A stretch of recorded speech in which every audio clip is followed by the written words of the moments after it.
आज मैं आपको एक बहुत ही मजेदार कहानी सुनाने जा रही हूँ। एक मंत्री की उदास शक्ल देख बादशाह अकबर ने उसकी उदासी का कारण पूछा। तब मंत्री बोले कि आप सारे महत्वपूर्ण कार्य बीरबल को सौंपकर उसे महता देते हैं, जिस कारण हमें अपनी प्रतिभा साबित करने का मौका ही नहीं मिलता है। इस बात को सुनकर अकबर बादशाह ने उस मंत्री को 3 रुपए दिए और कहा कि आप बाजार जाकर इन 3 रुपयों को 3 चीजों पर बराबर बराबर खर्च करें, यानी हर एक चीज 1 रुपए की होनी चाहिए। लेकिन शर्त यह है कि पहली चीज यहाँ की होनी चाहिए, दूसरी चीज वहां की होनी चाहिए और तीसरी चीज न यहाँ की होनी चाहिए न वहां की होनी चाहिए। दरबारी मंत्री अकबर से 3 रुपए लेकर निकल पड़ा। उसकी समझ में कुछ आ ही नहीं रहा था कि वो अब क्या करे और क्या न करे। वह एक दुकान से दूसरे दुकान से तीसरे दुकान चक्कर लगाने लगा, लेकिन उसे ऐसा कुछ भी नहीं मिला जो इस शर्त के मुताबिक 1-1 रुपये वाली 3 चीज दे सके। वह थक हार कर वापस अकबर के पास लौट आया। अब बादशाह अकबर ने यही कार्य बीरबल को सौंप दिया। बीरबल 1 घंटे में अकबर बादशाह की चुनौती को पार लगाकर 3 रुपये वाली 3 वस्तु लेकर आया। अब बीरबल ने उन वस्तुओं का वृत्तांत कुछ इस प्रकार सुनाया। पहला 1 रुपये मैंने मिठाई पर खर्च कर दिए, जो यहाँ इस दुनिया की चीज है। दूसरा रुपया मैंने एक गरीब फकीर को दान किया, जिससे मुझे पुण्य मिलेगा, जो यहाँ की और वहाँ की जन्नत की चीजें है। और तीसरे रुपये मैंने जुआ में खेला और हार गया। इस तरह जुए में हारा हुआ रुपया जो तीसरी चीज थी, वह तीसरी चीज जो थी न यहाँ मेरे काम आई न वहाँ जन्नत में मुझे नसीब होगा। बीरबल की चतुराई पूर्ण बातें सुनकर राजा के साथ साथ दरबारी भी मुस्कुरा पड़े और सभी ने उनकी बुद्धि का लोहा माना। अगर कहानी अच्छी लगी हो तो please like share and subscribe तो कर ही दीजिएगा, भूलने की तो बात ही नहीं है। एक दिन बादशाह अकबर ने ऐलान किया कि जो कोई भी मेरे सवालों का सही जवाब देगा उसे भारी इनाम दिया जाएगा। सवाल कुछ इस प्रकार थे। ऐसा क्या है जो आज भी है और कल भी रहेगा? ऐसा क्या है जो आज भी नहीं है और कल भी नहीं रहेगा? ऐसा क्या है जो आज तो है लेकिन कल नहीं रहेगा? इन तीनों सवाल के उदाहरण भी देने थे। अब करे तो क्या करे दरबारी लोग?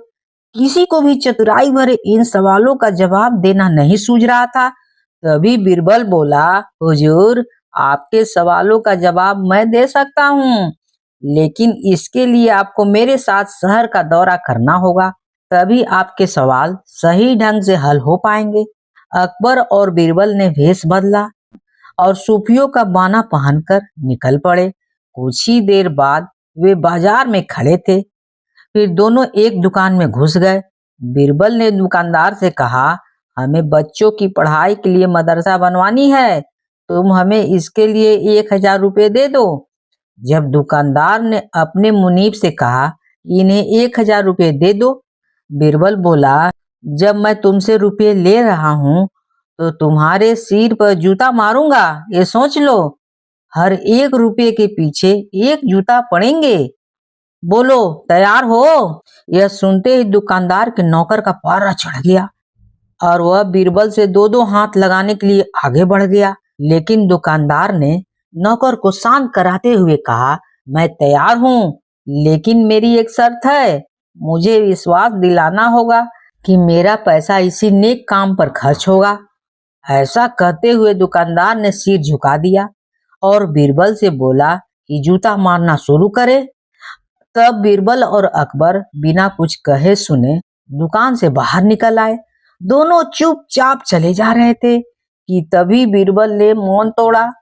बंदा परवर, दुकान में जो कुछ हुआ उसका मतलब यह है कि दुकानदार के पास पैसा आज है और कल उस पैसे को नेक कार्य में लगाने की नियत भी है, जो उसे आने वाले कल भविष्य में नाम देगी। इसका एक मतलब यह भी है कि अपने नेक कार्य से वह जन्नत में अपनी जगह पक्की कर लेना चाहता है। आप इसे यूं ही कह सकते हैं कि जो कुछ उसके पास आज है कल भी उसके साथ रहेगा। यह आपके पहले सवाल का जवाब हो गया। बात तो सही है। फिर भी वे चलते हुए एक भिखारी के पास पहुंचे। उन्होंने देखा कि एक आदमी उसे कुछ खाने को दे रहा है और वह खाने का सामान उस भिखारी की जरूरत से कहीं ज्यादा है। तब बीरबल उस भिखारी से बोला, हमें भूख लगी है, हम भूखे हैं, कुछ दे दो खाने के लिए। यह सुनकर भिखारी बरस पड़ा, भागो यहाँ से, जाने कहाँ कहाँ से लोग चले आते हैं मांगने के लिए। तब बीरबल बादशाह से बोला, यह रहा हुजूर आपके दूसरे सवाल का जवाब। यह भिखारी ईश्वर को खुश करना नहीं जानता। इसका मतलब यह है कि जो कुछ इसके पास आज है वह कल नहीं होगा, समझे? दोनों फिर आगे बढ़ गए। उन्होंने देखा कि एक तपस्वी पेड़ के नीचे तपस्या कर रहा है। बीरबल ने पास जाकर उनके सामने कुछ पैसे रखे। तब वह तपस्वी बोला, इसे हटाओ यहाँ से, मेरे लिए यह बेईमानी का पैसा है।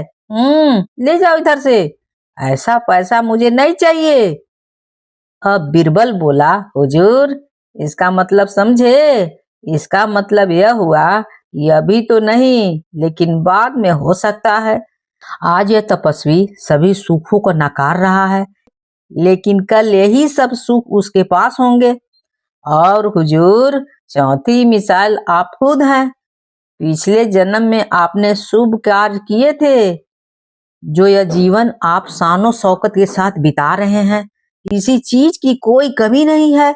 यदि आप इसी तरह ईमानदारी और न्यायप्रियता से राज करना जारी रखते हैं तो कोई कारण नहीं है कि यह सब कुछ कल भी आपके पास न हो।